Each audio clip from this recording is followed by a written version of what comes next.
Glória a Deus. Os irmãos encontraram. Vamos ler a palavra do Senhor, amém, meus irmãos? Amém. Tito capítulo 2, versículo de número 11, diz assim a santa e poderosa palavra do Senhor: porque a graça de Deus se há manifestado, trazendo salvação a todos os homens. Amém? Vou ler mais uma vez para nós memorizarmos. O sonoplasta, se tiver aquela anestesia para na hora da cirurgia, eu vou te agradecer. No final eu vou te dar um abraço, você está muito bonito. Está lindo. Tito capítulo 2, versículo 11, só para nós memorizarmos, enquanto ele prepara a anestesia, aquele fundo musical bem tranquilo, suave, para nós entender a palavra do Senhor. Vou ler mais uma vez só para nós memorizarmos. Amém, meus irmãos? Amém. Glória a Deus. Tito capítulo 2, versículo 11 diz assim: porque a graça de Deus se há manifestado, trazendo salvação a todos os homens. Amém? Os irmãos podem nos assentar? Glória seja dada ao nome do Senhor. Aleluia. Já fizeram uma intercessão aqui em prol da minha vida. E a palavra é de Deus, a palavra ela é do Senhor. Às vezes, sempre quando eu vou ministrar em algumas congregações, pastor, tem pessoas que têm facilidade de preparar um esboço, preparar algo que vai ser falado. E eu tenho essa dificuldade, até porque quem conhece a vida da noiva não é eu, não é o pregador, é o Senhor. Então, às vezes, no momento quando você está estudando, Deus te dá algo, mas ali é para aquele momento. Mas na hora, no culto, no momento que você está ministrando, a palavra é de Deus, a igreja é de Deus, o vaso é de Deus. A gente só tem que estar na brecha, irmão. A Bíblia diz: abre a tua boca e eu te encherei. Então a minha missão aqui nessa noite é de abrir a boca. A missão de encher não é do pregador. A missão de encher a igreja com poder, com graça, com unção é de Deus. Amém?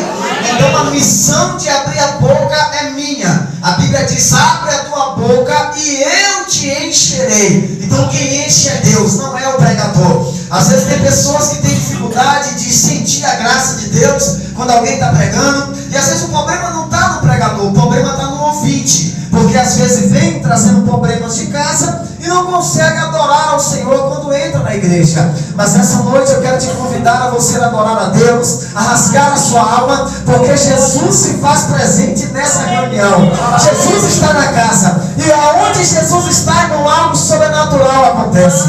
Aonde Jesus está, coisas novas acontecem. Porque a Bíblia diz que Deus faz nova todas as coisas.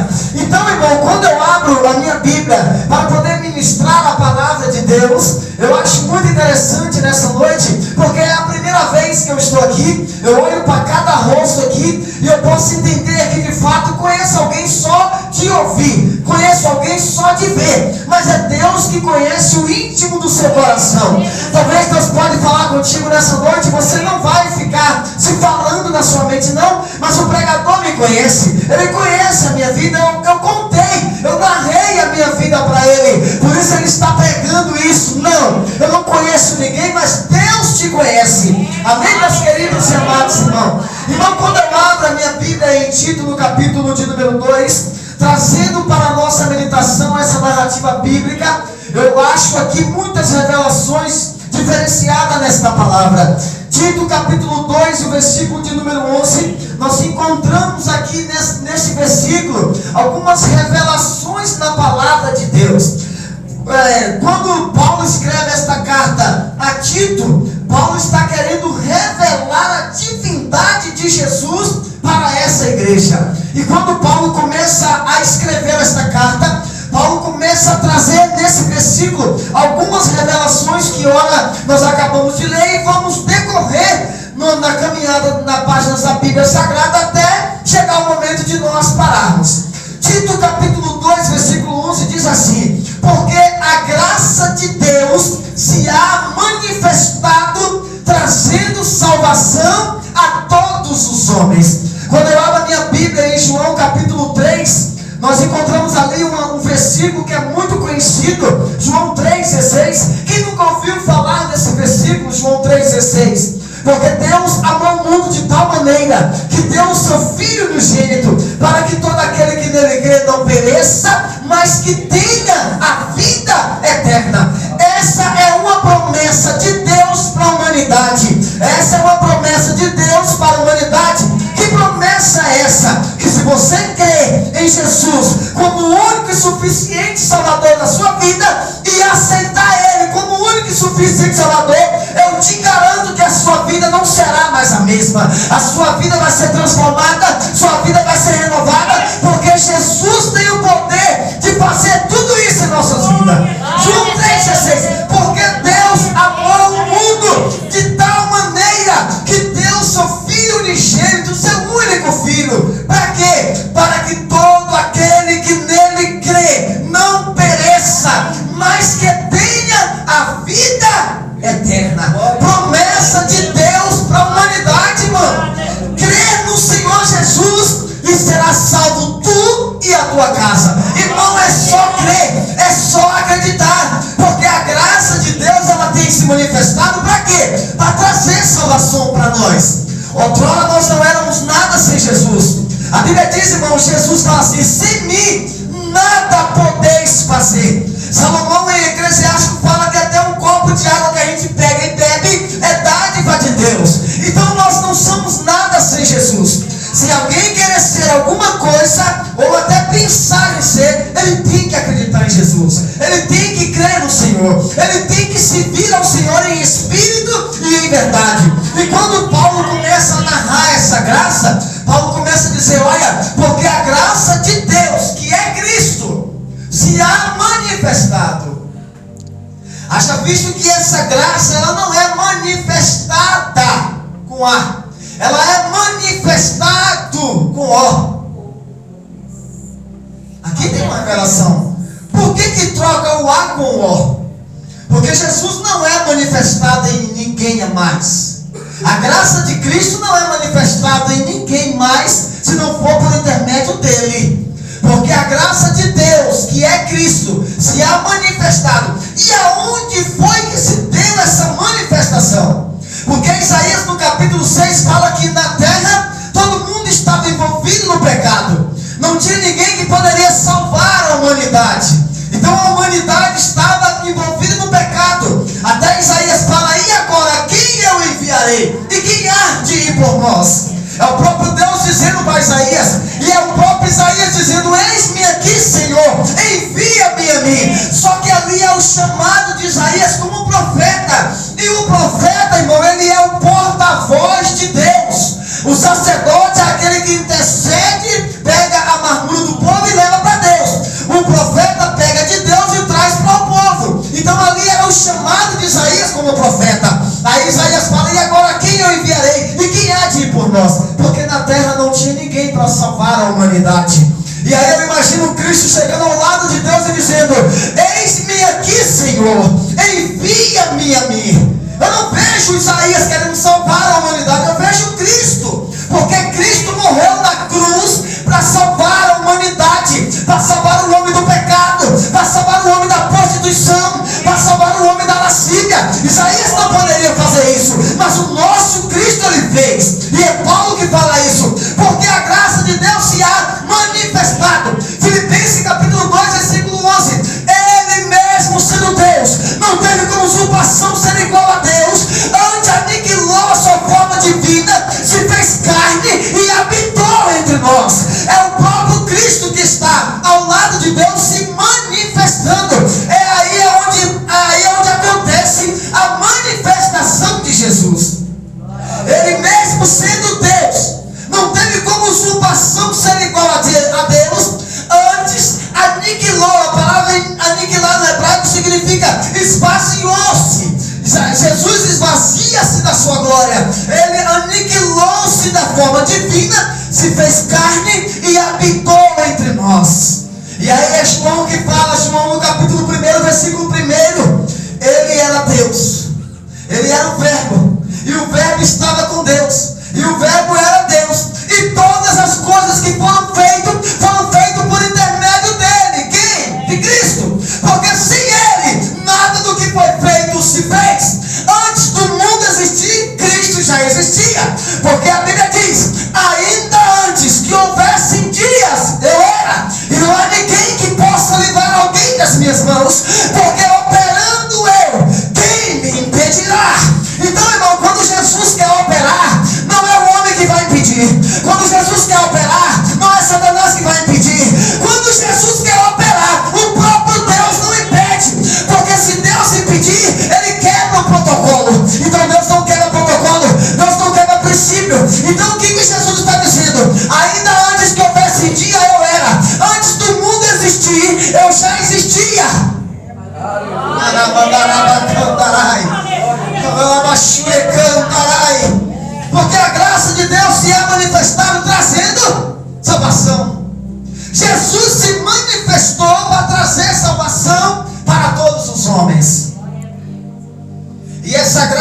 manifestada em quem? Em Cristo. Não é em alguma imagem de escultura como muitos entendem que é. Não é em algumas imagens de escultura que alguém acha que essa imagem intercede por ele. Não. Quem intercede por nós é o Espírito Santo. Chega um momento em nossa vida que nós não temos mais força para lá. E a Bíblia diz que o Espírito do Senhor, o Espírito Santo, intercede por nós com gemidos inexprimíveis. É Cristo que intercede por nós.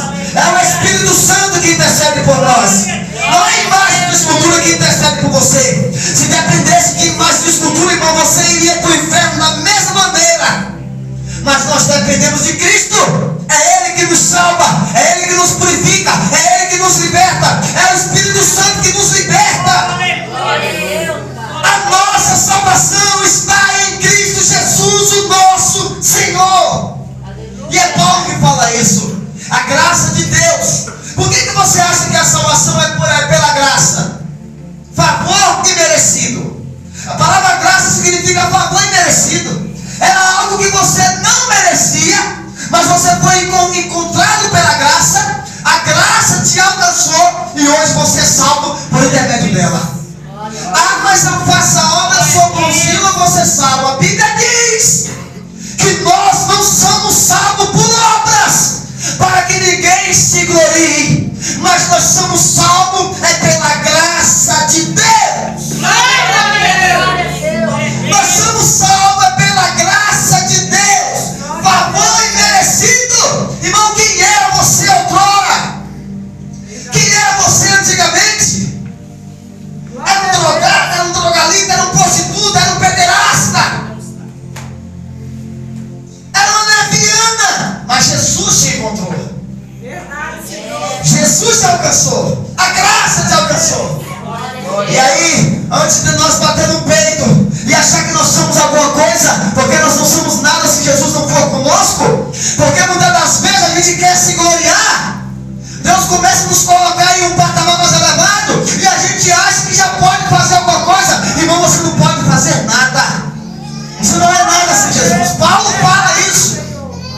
Paulo fala isso. Foi-me imposto um espinho na minha carne para me não se gloriar.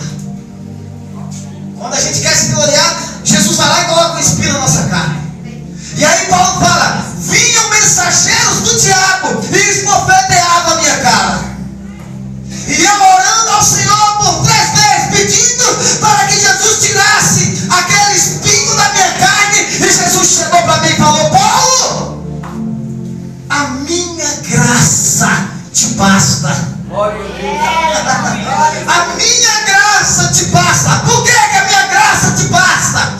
Porque o meu poder se aperfeiçoa, Paulo, na sua fraqueza. O poder de Jesus, irmão, se aperfeiçoa nas nossas fraquezas. Ah, mas será que eu tenho que pegar para Jesus aperfeiçoar o poder dele? É claro que não. Porque a Bíblia diz que sem santidade é impossível agradar ao Senhor. Quer ser usado por Deus, pegue uma vida de santidade. Quer ser usado por Deus, tenha uma vida de compromisso. Porque tem pessoas que querem ser usadas por Deus, mas querem viver de qualquer maneira.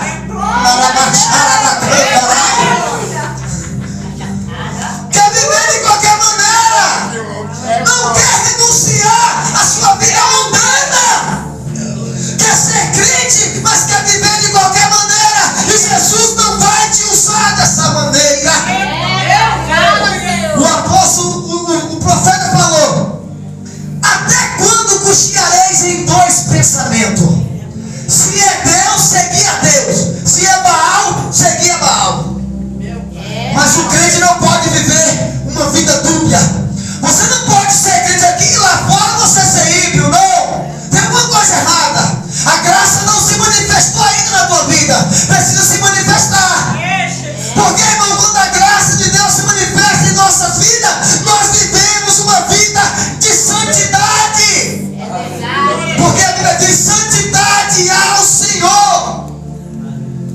E aí Paulo fala: porque a graça de Deus se é manifestado trazendo salvação todos os homens, ensinando-nos, olha o que Paulo está dizendo, ensinando-nos que, renunciando à impiedade e à concupiscência mundana, vivemos neste presente século sóbria, justa e piamente. É Bíblia. Eu não saio da Bíblia, eu não preparo esposa, não saio da Bíblia. Porque Paulo está dizendo, ensinando-nos que, renunciando à impiedade. O que é isso? Renunciar à impiedade. Porque tem pessoas que ele aceitou a Cristo, mas ele não quer renunciar à impiedade dele. Ele quer continuar ímpio dentro da igreja. Ele aceitou Jesus, mas ele não quer mudança de vida. E Cristo muda o nosso caráter. Cristo muda a nossa vida. A graça, quando se manifesta em nós, irmão, nós não podemos ser a mesma pessoa lá fora. As pessoas têm que olhar para nós e ver Cristo em nossa vida. As pessoas têm que olhar para nós e ver Deus em nós. É sempre bíblico. Aquela mulher, quando ela vê o profeta falando, passando pela rua, ela fala: olha, eu vejo que este homem que passa por aqui todos os dias, eu observava ele é um santo homem de Deus. Acabou. Eu vejo que este homem que passa por aqui todos os dias, ele é um santo homem de Deus. A palavra santo no hebraico significa separado. Glória a Deus, Pai. O que Deus falou? Sede santo, porque eu sou santo. Essa palavra eu sou. Só quem usa ela é a Trindade. É só Jesus, é só o Espírito Santo. E é só Deus. Deus está dizendo, irmão, sede santo, porque eu sou santo. O que Deus quer dizer? Sede separado, porque eu sou separado. A Bíblia diz que as trevas não combinam com a luz. Tem que ter uma separação. Ou é treva ou é luz. Ou é luz ou é treva. Não pode se misturar. Salmo 1: bem-aventurado é o varão que não anda segundo o conselho dos ímpios, não se detém no caminho dos pecadores e nem se assenta na roda dos escarnecedores. Com quem você está sentando na sua empresa, na sua escola? Com quem você senta? Porque aqui você senta com o santo, mas lá fora você quer sentar ao lado dos escarnecedores. Aqui você fala de Deus, mas lá fora você começa a falar de historinhas que não agradam ao Senhor. Aqui você adora a Deus, mas quando você chega em casa, você vai para as redes sociais e adora Satanás. E Deus não divide a sua glória com ninguém.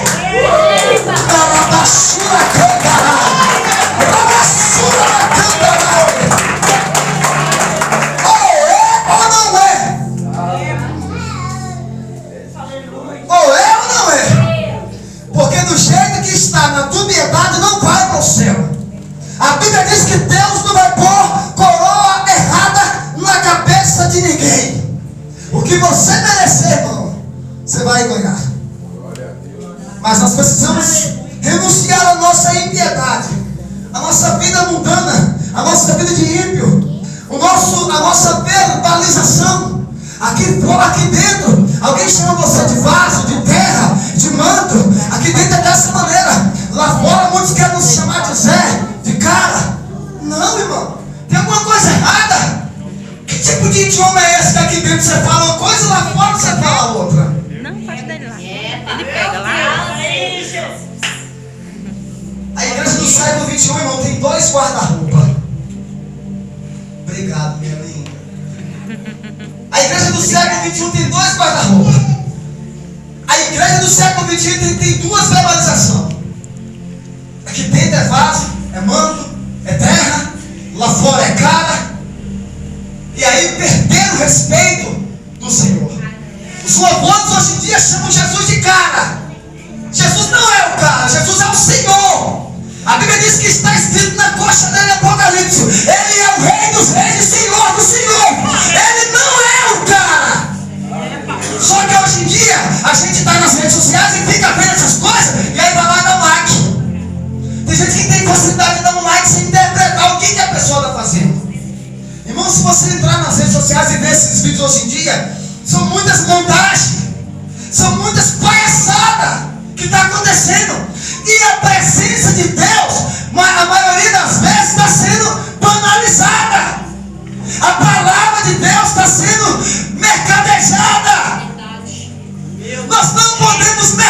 igreja, a palavra. Às vezes eu sou convidado para pregar e tem gente que fala assim: irmão, quando você cobra para pregar? Irmão, eu não cobro para pregar não, irmão. Porque às vezes a identidade é bem na frente. E eu não sou um projeto que eu estou me vendendo, não. Eu não sou um produto de venda. Eu sou, como eu estou pregando, eu sou um profeta de Deus. E se eu cobrar para pregar, porque já cansei de passar por isso, de não ter nada dentro de casa para comer, e às vezes pregar, e está lá no final, lá, ó, prega isso, porque a oferta vai ser isso. E aí às vezes eu fico ali na prova, precisando, mas Deus fala assim: ó, não se venda, não se venda, não se venda, não se venda. Prega o que eu mando, prega o que eu mando, prega o que eu mando, porque a tua agenda que abre sou eu.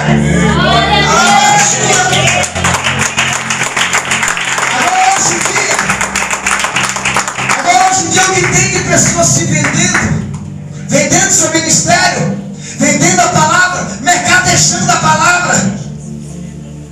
É por isso que eu falo: Deus, eu não prego mais com esboço, porque é o Senhor que conhece a igreja, a noiva é do Senhor, e Deus só corrige quem Ele ama, irmão. Se você vê que está doendo, mexe para um lado, mexe para o outro, porque a banda de Jeová só corta onde tem caroço. Se tiver caroço aí, a banda de Jeová vai cortar, porque ele é carpinteiro. Irmão, quantos caroços Jesus já tirou de mim e ainda tira até hoje? Porque quando eu prego, a palavra de Deus é com a espada afiada de dois gumes e corta os dois lados. Antes de eu pregar para aí, ela já corta aqui. Mas a banda passa aqui, e aí quando ela passa, ela precisa passar direto. Porque se ela passar e parar no meio do caminho e arrancar aquele caroço, eu não posso falar. Só que tem pregadores hoje em dia que não pregam mais a verdade, porque eles estão vivendo uma mentira. Eles não pregam mais de santidade, porque eles estão em pecado. E aí eles não têm mais como pregar sobre santidade. 3 mensagens que fugiu dos vocabulários dos pregadores do século 21: justiça, pecado e juízo. Ninguém prega mais hoje sobre isso. Ninguém prega mais hoje sobre isso. E aí às vezes tem lugar que eu vou pregar que a minha agenda lá é única. Eu não volto mais. Mas aqui eu estou sentindo que eu vou ser convidado de novo. Porque quando eu entrei aqui, eu falei à minha esposa: aqui a presença de Deus tem liberdade. Eu falei à minha esposa: eu amo pregar em igreja simples, porque os irmãos sentem que dá lugar a Deus verdadeiramente. E eu já senti a graça de Deus quando eu cheguei ali. A irmã que me saudou na chegada, eu já senti a presença de Deus. Não precisa muita coisa, irmão. Na simplicidade Jeová fala. Na simplicidade Jesus cura. Na simplicidade Jesus salva, liberta. Uma certa vez eu estava pregando em um lugar e chegaram para mim e falaram assim: mas quem é esse jovem pregador para falar dessa maneira? Irmão, quando eu estou pregando, eu não sou jovem, não sou ninguém. Eu sou profeta de Deus, e profeta é porta-voz. Tem que pregar o que Deus manda. Doa quem doer. Mas nós precisamos falar a verdade, porque a palavra de Deus tem poder de libertar e de transformar, porque ela me libertou e me transformou. Aí Paulo começa a dizer: ensinando-nos que, renunciando à impiedade e às concupiscências mundanas, vivamos nesse presente século sóbria, justa e piamente. Temos que ter cuidado, senão nós vamos perder a nossa salvação. Se nós não vivemos uma vida de renúncia, porque Jesus fala assim: olha, Jesus não vai te obrigar a fazer nada, mas Ele vai te dar a liberdade de você escolher o que você quer. Ou é ou não é, a escolha é sua. Jesus fala: quem quiser. Quem quiser. Essa palavra quem quiser é se você quiser ou não. Essa palavra quem quiser, Ele não está te obrigando, Ele está te dando direcionamento para você escolher. Ou quer ou não quer. Quem quiser vir após mim, renuncie a si mesmo, tome a sua cruz e siga-me. Seguir Jesus, irmão, tem que ter renúncia. Tem pessoas que querem seguir Jesus, mas não querem renunciar. Tem pessoas que querem seguir Jesus, mas querem viver de qualquer maneira, não quer renunciar. E tem que renunciar. Seguir Jesus é igual um casamento. Se você é solteiro, a sua vida é de solteiro. Quando você casa, a sua vida é de casado. Aí você tem que, se você casa, você tem que renunciar à sua vida de solteiro. Porque você casou. A vida de casado é diferente. Eu casei com a minha esposa, eu tenho 15 anos de casado com ela. Glória a Deus, aleluia. É a primeira e eu espero que seja a última. Porque tem muitos pregadores que já estão no quarto, no quinto casamento. E aí é onde entra o erro. Está pregando, falando sobre fidelidade, mas já está no quinto casamento. Não sei por que pregar sobre fidelidade se não é. Eu ainda estou com a primeira e quero continuar até Jesus voltar. Mas uma certa vez, irmão, quando eu tinha acabado de casar com ela, eu casei com ela no início. Eu queria ainda continuar indo nos lugares que eu ia. Já casado com ela, sem querer renunciar à minha vida de solteiro. E aí ela chegou para mim, pastor, e falou assim: você esqueceu que agora você já é um homem casado? Hã? E aí, eu vou fazer o quê? Aí ela me lembra. Tá entendendo, irmão? Quando eu penso que eu tenho que ir em um lugar e não dá satisfação, ela, opa, vem cá. Você vai para onde? Aonde é que você está? Hã? É, irmão. Porque se você deixar, relaxa. Se a esposa dá muita ousadia, o esposo daqui a pouco está lá no fim do mundo e ela não sabe onde ele está. Tá entendendo? Você tem que dar satisfação para sua esposa. Deixa ela ciente. Tem hora que eu falo assim: amor, eu estou em tal lugar. E aí sabe o que eu faço? Porque contra fatos não há argumento. Eu faço uma chamada de vídeo. Acabou. Eu tampo todas as brechas. Quando eu faço isso, eu tampo todas as brechas. Onde é que você está? Eu estou em tal lugar aqui, amor. Olha onde é que eu estou, tá vendo? Porque tem gente que fala: eu estou aqui em tal lugar. E aí sua esposa fala: me mostra onde é que você está. Ai, Deu ruim. deu ruim. Deu ruim para ele. Porque ele está enganando ela. Mas só que contra fatos não há argumento. Só que aí, irmão, eu estou falando de renúncia. Se eu não renunciar, estou falando de renúncia. Se eu não renunciar à minha vida de solteiro, eu vou viver bem com a minha vida de casado? Não tem jeito. Não tem como. Então eu precisei renunciar à minha vida de solteiro para dar uma nova chance à minha vida de casado. Tem pessoas que aceitou Jesus, mas ele não quer renunciar à vida dele. Ele era ímpio, mas ele quer continuar ímpio e não tem como, irmão. Não tem como. Vai dar problema no meio do caminho. É melhor ser fiel. A Bíblia diz: ser fiel até a morte, dar-te a coroa da vida. Quer a coroa da vida? Seja fiel até a morte. Às vezes ela fala assim: amor, eu estou cansado de você, vamos separar. Eu vou fazer a oração da separação. Né? Você quer morrer? Ela não quer morrer, eu também não quero. E aí, tem como separar? Tem como não. A Bíblia diz que aquilo que Deus uniu jamais separa o homem. Você acha que eu vou separar? Não. Eu não vou abrir mão da minha bênção, não, irmão. Oxi. Irmãos, continuando aqui, porque o tempo está chegando no final.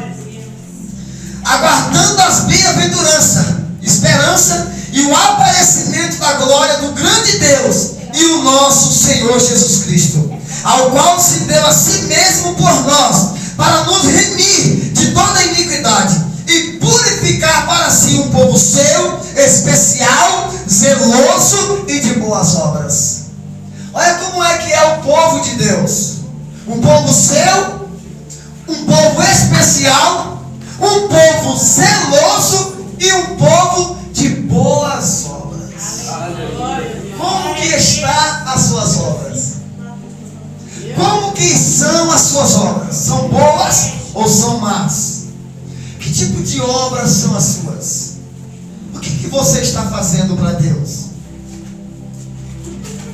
Que tipo de obras são as suas? Aí a Bíblia diz no versículo 15, já estou finalizando, falta 5 para as 9, já estou finalizando, porque a Bíblia diz, pastor, que tudo é com ordem e decência. Está entendendo, irmão? Deus está falando, tá. Só que a gente tem que entender que o oráculo quer colocar uma vírgula, porque Deus nunca vai parar de falar. A Bíblia tem 66 livros. Se o pregador for querer pregar o que Deus está mandando, ele passa a noite toda pregando. E aí tem irmãs que o esposo não é crente e ela tem horário para chegar em casa. E aí, para ela não perder a bênção do culto, o pregador tem que tomar vergonha na cara e parar no horário certo. Porque a Bíblia diz, irmão, que o espírito do homem é sujeito ao profeta. Não é o Espírito Santo, é o espírito do profeta. É sujeito a ele. Então se eu querer parar aqui agora, eu paro. Está entendendo? Por quê? Porque o espírito do profeta é sujeito ao profeta. Não é o Espírito de Deus, não é o Espírito Santo, porque ele é eterno. E quando ele deixar, e quando ele ser governado por você, ele deixa de ser eterno. Então, irmão, o pregador que tem sabedoria de Deus, ele tem que parar no horário certo. Deus está falando, mas até aqui o Senhor falou. Amém, meus irmãos? Para mim finalizar, versículo 15. Fala disto, e aí o que Paulo está dizendo? Exorta, porque tem igreja que não quer ser exortada. E Paulo está dizendo, exorta, repreende com toda autoridade. E aí ninguém te despreza. Está entendendo? Você tem que corrigir, você tem que exortar, mas com sabedoria. Porque tem pessoas que vêm de lá do fim do mundo, bate na igreja, exorta a igreja, prega a heresia e depois ele vai embora e a bomba fica para o pastor resolver. Está entendendo? Aí prega qualquer coisa, não traz uma palavra de raiz, e aí depois ele vai embora, porque o compromisso dela é de pregar meia hora, 40 minutos, mas o do pastor é de continuar com o rebanho. Está entendendo, irmãos? Então nós precisamos ter sabedoria. Repreende, exorta com toda a autoridade. E aí, o que acontece? Ninguém te despreza. Quem é que vai me desprezar depois que eu sair daqui? Ninguém. Por quê? Porque a palavra é de Deus. Amém? A igreja é de Deus. E nós somos do Senhor. Amém, meus irmãos? Eu quero ficar por aqui, ainda tem alguns avisos.